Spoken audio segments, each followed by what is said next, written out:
Olá, alunos dos sétimos anos da Escola Domingos Fuglini. A aula de hoje está na apostila Universitário 2. O capítulo é 11, o título Anelídeos, e está na página 31. Abram a apostila para a gente começar a nossa aula. No aquecendo aí, vocês vão ver que tem uma tirinha que vai estar falando sobre as minhocas, né? Para muitas pessoas, o aspecto das minhocas não é dos mais agradáveis. Ao contrário, a sua superfície lisa e úmida, aliada aos movimentos sinuosos, provocam repugnância e náusea. Então, ele vai contar uma história que na Babilônia, mais ou menos 500 anos antes de Cristo, as minhocas eram utilizadas no tratamento de dores da coluna. A medicina chinesa também as usava como medicamento. A misteriosa Cleópatra dos egípcios, além de seus gatos, também considerava a minhoca como animal sagrado, e vários povos, como os romanos, incluíam-na como um prato de seus exóticos cardápios. Tá? As minhocas podem viver em todos os ambientes? Justifique sua resposta. Eu acredito que vocês já tenham visto uma minhoca. Então, elas não conseguem viver em todos os ambientes. Por quê? Porque ela respira pela pele, a respiração dela é cutânea. Então, ela precisa viver em lugares de muita umidade. Se ela estiver em lugares secos, ela vai perder a água e ela vai morrer, tá? No pensando nisso, tem uma pergunta: por que as minhocas são consideradas verdadeiros arados naturais, além da sua capacidade de adubar a terra onde vive? Então, o que que acontece com a minhoca? Quando elas vão procurar o alimento, elas cavam galerias no solo e aí areja o terreno. Por quê? Porque ao cavar essas galerias, ela facilita a entrada de ar e a entrada de água, tá? Mas o que são os anelídeos? Os anelídeos são vermes cilíndricos, segmentados, divididos em anéis, por isso o nome anelídeo. Olha, aqui nós temos, né, uma minhoca. E com grande cavidade corpórea onde estão seus órgãos. Então, um exemplo é a minhoca. E o seu corpo oco é preenchido por um fluido sob pressão, fazendo com que ele fique rígido. Então, é como se fosse uma mangueira cheia de água.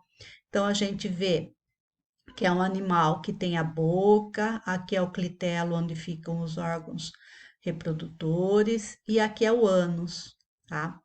Apesar de serem cilíndricos, são animais com o lado direito e o lado esquerdo muito bem organizados. Os nemateumintes já possuem boca e ânus, mas na minhoca o sistema digestório é uma linha de desmontagem do alimento. Então, se vocês veem aqui o corpo, né, de uma minhoca, vocês já vão ver que ela tem aqui, né, um cérebro que está entre aspas, tá? Porque não é um cérebro totalmente desenvolvido. A gente vê que tem a boca, tem a faringe, aqui são os corações, o esôfago, o papo, a moela, o intestino, tá? A gente vê que ela já possui um estômago mecânico que vai triturar e vai facilitar a digestão.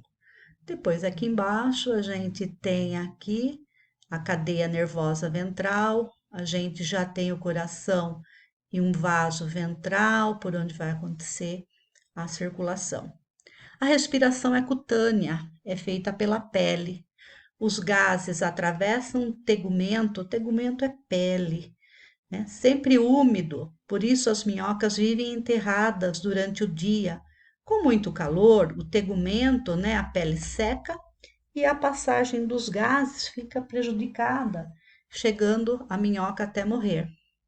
Há um sistema circulatório fechado, então a gente vê que o sangue percorre sempre o interior dos vasos, tá? Transportando alimentos, catabólitos, que é a mesma coisa que excretas, e gases respiratórios, oxigênio, gás carbônico, que se combinam com outros pigmentos que deixam o sangue vermelho.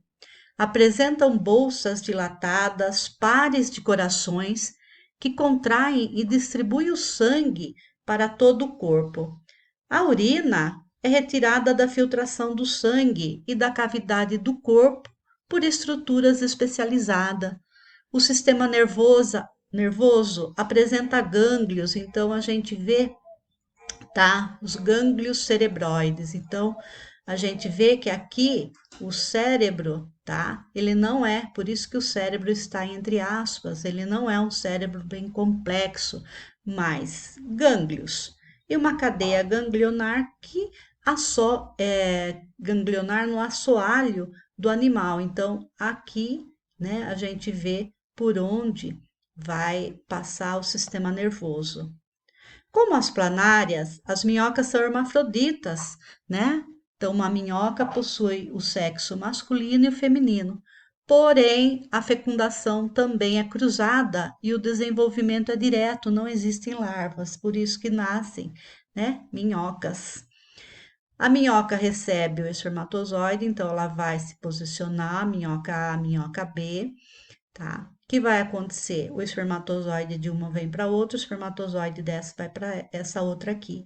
E vai formar um casulo, né? Que vai receber os óvulos e também vai receber o espermatozoide do outro animal. E aí ocorre a fecundação. Depois que ocorreu a fecundação, o casulo sai com os ovos, tá? Que resultou da fecundação do óvulo e do espermatozoide, tá? E aí vai formar, certo? As minhoquinhas, tá? Bom, importância, na próxima página, importância das minhocas.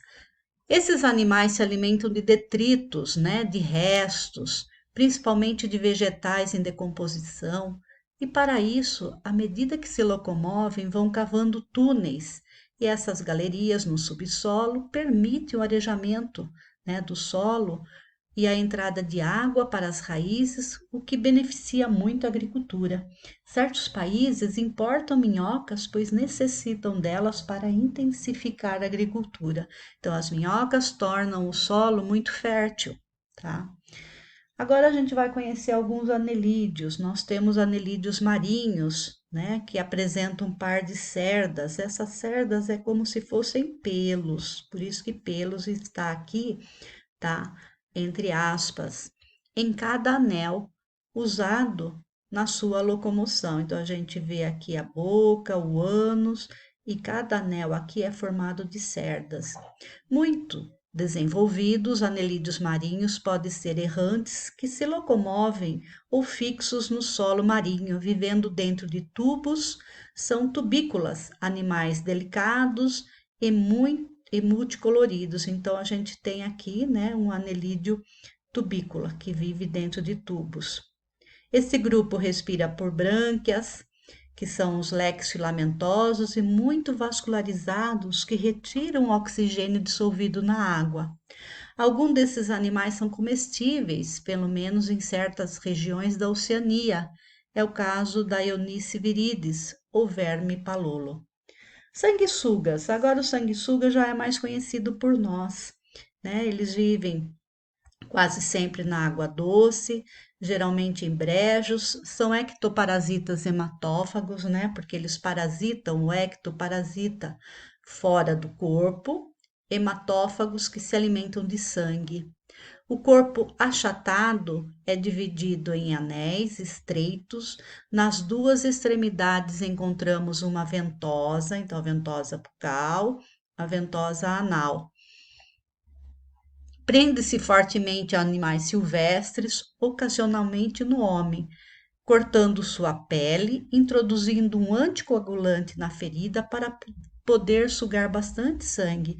Então, a hora que ele prendeu na pele, tá? Ele vai cortar a pele e ele lança ali uma substância que não vai deixar o sangue se coagular, e aí ele vai sugar bastante sangue.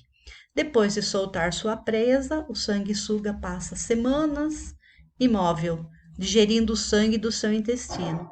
A respiração e outras funções são bastante semelhantes à da minhoca, tá?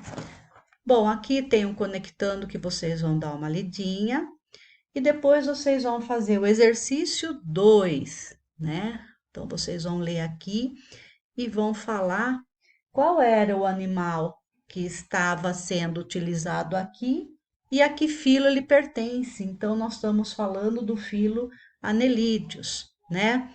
Daí nós temos a pergunta número 3. Na pergunta número 3, nós vamos falar de uma canção. E essa canção, na pergunta número 3, a gente está falando de uma canção infantil, tá? E aí a pergunta, letra A, que vocês vão responder. Qual a importância para as plantas, né? Da minhoca para as plantas. Então a gente vai ver que está relacionado com o solo, que a gente falou, né, na nossa aula. Depois vocês vão para a pergunta somente a 3A, tá, pessoal? Daí vocês vão para a pergunta número 9. Então vamos lá para 9. A 9, vocês vão fazer a A e a B, tá? De novo sobre o filo, aqui a gente acabou de falar na questão anterior. Daí vocês também vão responder a número 10. Então, voltando, que exercícios vocês vão fazer? A 2, a 3A, a 9AB e a número 10. Pessoal, qualquer dúvida, tá? Estamos no grupo do WhatsApp. Beijos a todos.